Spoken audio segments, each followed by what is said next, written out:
The weather was chilly but fine near the halfway point of 79. The top 10 was looking perky, all kinds of kooky and quirky, in a year that is forever a favourite of mine. Newsflash people, we have dropped ourselves in 1979. What a time, what a place. The year the possibilities of the world first became dimly apparent to me. This week's chart has every little thing you ever hoped to find. So let's get down to it. Commencing the week with a segment that I would categorise as mostly peaceful. Hello and goodbye. And it's one out, one in. On this week, the Village People set sail within the Navy, leaving port after 7 weeks in the 10 for a top of 7. Replacing it is an easy candidate for the Paul McCartney's Greatest Shits album, possibly coming in as the closing number, Good Night Tonight, 5 weeks in the 10, and it inexplicably got to number 6. The worst performance from Paul this week, as we will later see. Biggest hit stepping out this week is I'll Put You Together Again on the mighty Rack Records label, which made number 12 in a 21-week run. A short note about this week's charts and charts of its ilk. We're working off a top 100 here, so unless I say so, the chart runs include the time in the top 100, not just the top 40. So we're going to hear some awfully big numbers. Take them with a teeny grain of salt. Biggest hit coming in is Anita Ward's Ring My Bell, which will, quite some time from now, make number 4, reaching the top 10 at the start of August. And the next number 1 hit is the quite sensible sounding A Month's Sun by Ed Turnoff, which is at number 11 this week and will hit the top for a solitary week in the first week of July. Number 10 this week, it's the Pointer Sisters with Fire, hanging in at number 10, due to spend 4 weeks there all up. Written by that bellowing oaf, Bruce Springsteen, it sounds like one of the busy work songs he knocked off to pad out Born in the USA a few years later. But the sisters give it some soul and slink and take it miles away from the usual lumpenbeck that the E Street Band bashes out, backing a singer who sounds like a horse who bet on himself in a race and lost. 7 weeks in the 10 for a top of number 8, much better would come for the sisters in the next few years. At 9, it's Macca with his 2 Years Too Late and 2 Stone Too Light, Good Night Tonight. As I said, one of his dumbest songs. You could tell from this and the upcoming Wings album Back to the Egg that Macca was completely out of ideas and no clear idea of who he was anymore musically. Wings wouldn't survive another year on account of Paul being caught with over 200 grams of marijuana at Narita Airport in January 1980 and being hocked up in the bin for 8 days. Number 8, and it's Aussie Gold, with Glenn Shorrock's biggest solo hit, a cover of Bobby Darin's Dream Lover. Shorrock is one of the legends of the Australian music business, having had a string of hits with the Twilights in the 60s, Axiom in the 70s, and Little River Band in the 70s and 80s, before quitting LRB when the level of general wankery rose above what the usually easygoing Shorrock could tolerate. While this did little substantial business, Shorrock was for many years a great raconteur and storyteller, especially when he teamed up with his lifelong friend and one-time bandmate Brian Cadd. Then the stories would get very spicy. He lives in North Queensland these days, taking it easy. This spent 4 non-consecutive weeks in the 10, doing no better than 8. At number 7, it is Canadian band Promises, who I always used to get confused with their chart mates this week, the Babies. The key to keeping the two apart is Promises are soft rock and the Babies are yacht rock. Appearances by this band on Countdown were enthusiastically received by my cadre of hormonal teenage male friends on account of Leslie Knauer's impressively large chest. This one spent 3 weeks at number 2 behind Blondie's Heart of Glass and will finish up with 11 weeks in the top 10 and 6 months on the charts all up. Speaking of Blondie's Heart of Glass, here it is. Transfixing as lovely Leslie might have been, she pales, as all others do, to Debbie Harry. Heart of Glass was the perfect song, the perfect branding, the perfect presentation to make Blondie the hottest group on the planet. Cashing in on the emerging video era, the band playing with all the rock moves and the attitude at their command, while Harry, a vision in the sheer grey dress, winks, smiles, purrs and side-eyes her way through the unlucky in love lyrics, somehow getting a pain in the ass past our censorious overlords. 5 weeks at number 1, 6 months on the charts, and the record, I think, if you say 1979, is going to be one of the most frequently first on people's lips. The single was the 4th release from the album Parallel Lines, released 6 months before Heart of Glass came out, an album which is a bit notorious, though, amongst stat nerds as one of the most over-reported records of all time. Chrysalis claims sales upwards of 20 million, but even with streaming EAS, it only comes out to about 8.7 million in reality.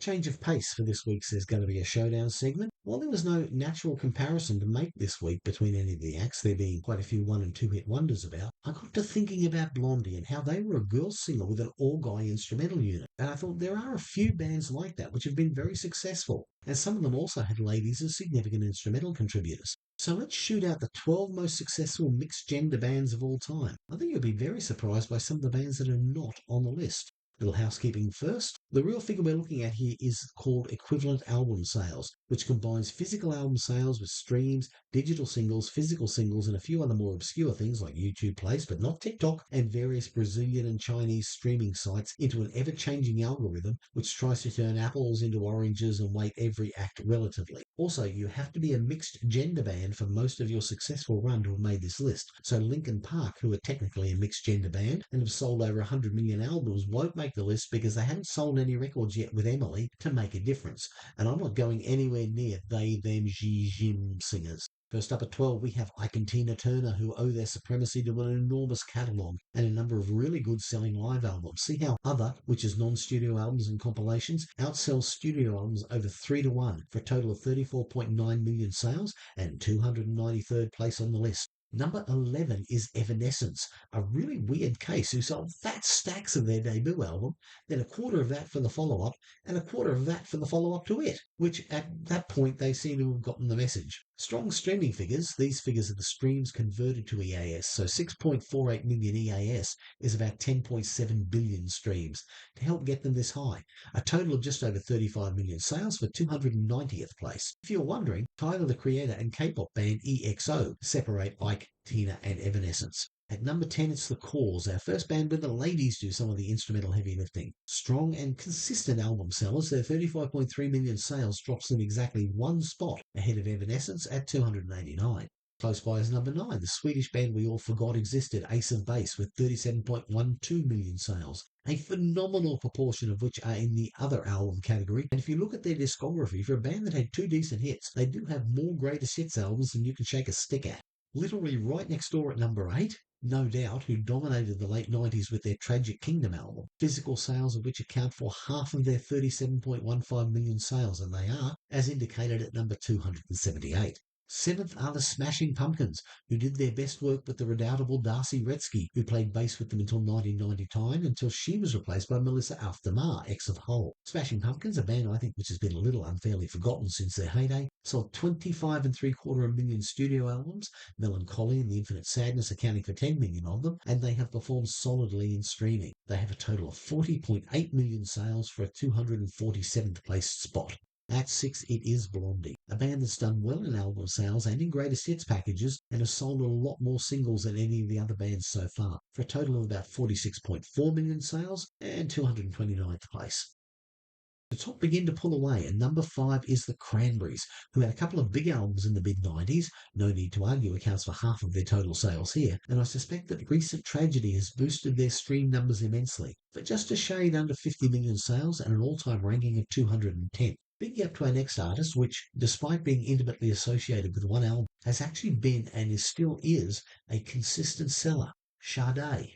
Diamond Life accounts for about a quarter of their 51 million plus sales, plus healthy singles and streams lands them at 107th place on the big list with over 78.5 million sales.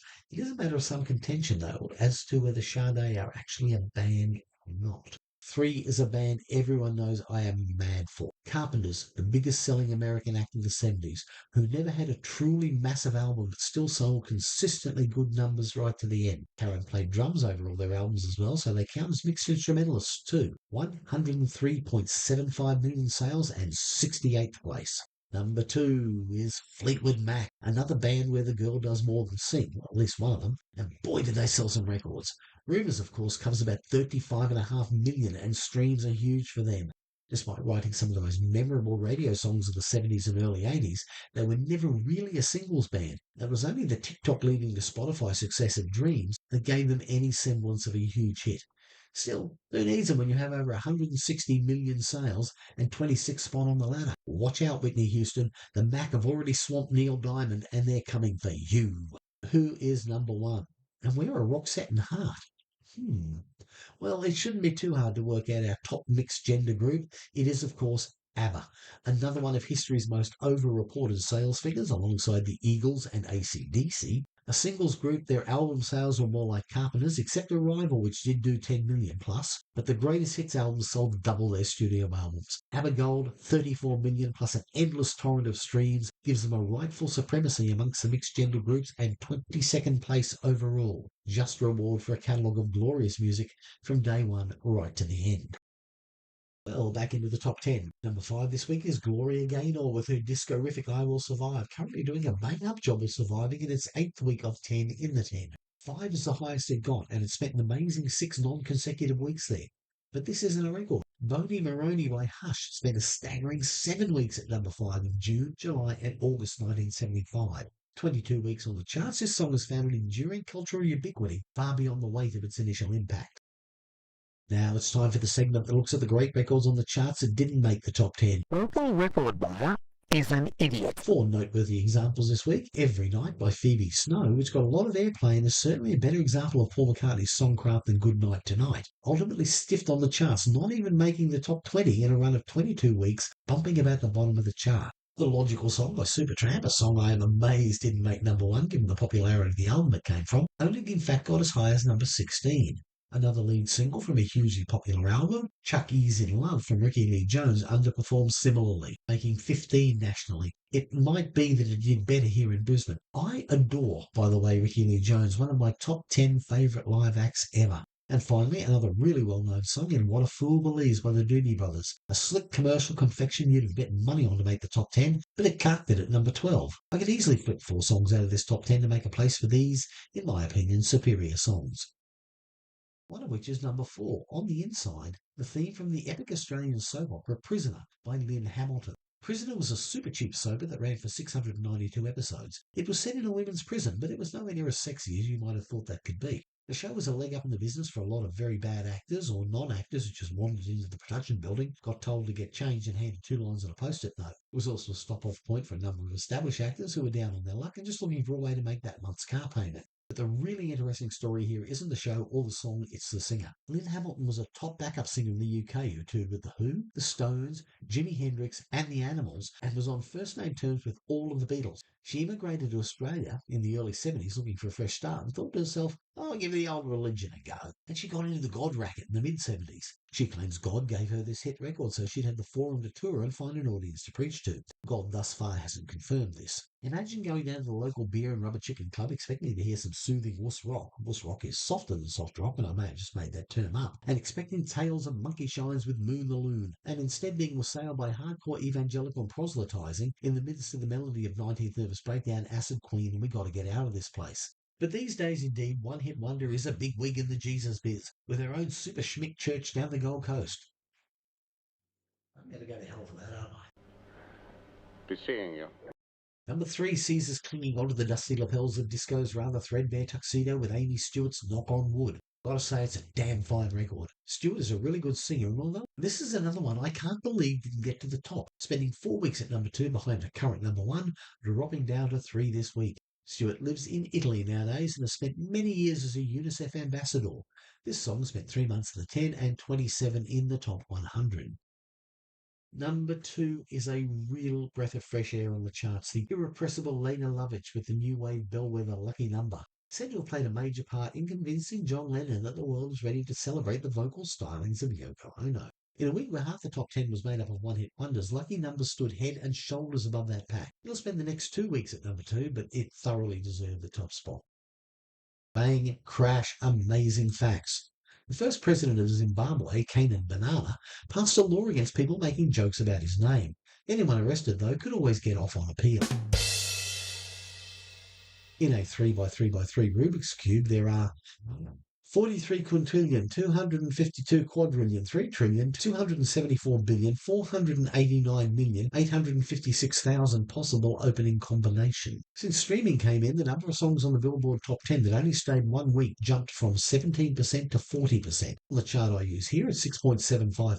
The most common number of weeks I see to spend in the top 10 is, by some distance, 7. Consider these palate cleansers for the main course, because now It's Val's fantastic world of fact. Biggest riser on the charts this week is Boney M with Hooray, Hooray, It's a Holiday, up 10 spots from 34 to 24. Biggest faller is the band that definitely isn't Promises, The Babies, with their big hit Every Time I Think of You, down 16 spots to 35. Highest debutant is M with the future #1 Pop Music, which comes in at 22 and will be #1 inside a month. Longest running song in the top 40 is Kelly Marie's Make Love to Me, which has been on a stunning 33 weeks. In the USA, the Bee Gees had the last of their run of #1 singles with Love You Inside and Out, while in the UK, Blondie held the top spot with Sunday Girl. This time last year, it was the bewitching Kate Bush on top with Wuthering Heights in her 3rd week at the peak. And this time next year, Tired of Towing the Line by Rocky Burnett knocked Split Enz' magnificent I Got You off the top spot. #1 album in town this week, kicking off 6 weeks at the top, was Ricky Lee Jones and her self-titled debut,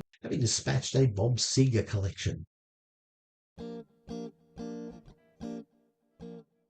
There were a lot of great albums out in 1979. Here are 12 of the best opening tracks to those albums. Bless my eyes this morning. Wearing what I weave, acting spit up is real. I guess just depends on how you feel. 'Cause I'm panhandling, manhandling, post holding, high rolling, dust bowling, daddy.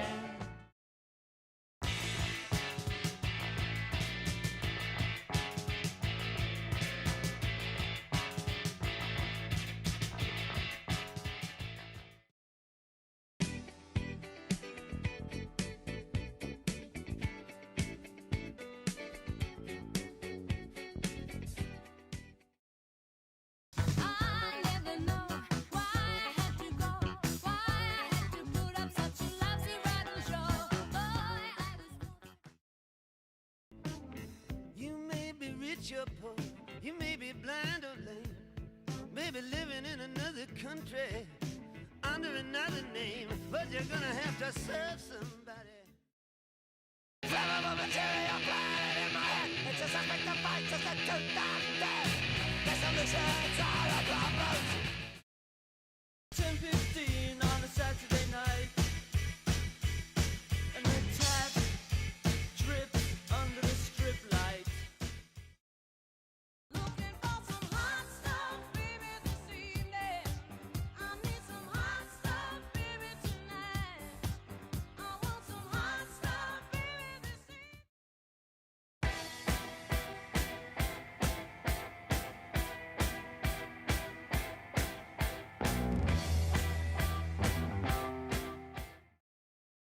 I like the way you cross the street, 'cause you're precious. Moving through the Cleveland heat, how precious. And to play in this week's #1 single, he drums without fear because he's from Tanzania. It's Monty the Safety Monkey. Go, Monty, go! Lay Your Love on Me by Racing, whose 6th week at #1 sits majestically atop the heap this time out. On the Rack label, produced by Mickey Most and written by Nicky Chin and Mike Chapman, Mickey, Nicky and Mike, it has the patented Rack Records stomp. It's basically Tiger Feet by Mud with a new coat of paint and sped up a bit. It's sort of guitar-light American-focused glam rock, what my younger boy Levi calls a French lasagna. You know the taste even if you don't recognise the dressing. 8 weeks at #1, so that means before the follow-up hit single, Some Girl, hits the top at the end of July. The next single after that, Boy Oh Boy, didn't make the top 10 and Racy Mania was over. I don't know, Zowie, that was a long one. But 1979 was a magical year. Where were you in 79? Who were you in 79? Were you even in 1979? Stories below in comments. They're always great. And should the good Lord be a willing and the creeks don't rise, we will be back with more of this next week. Ish.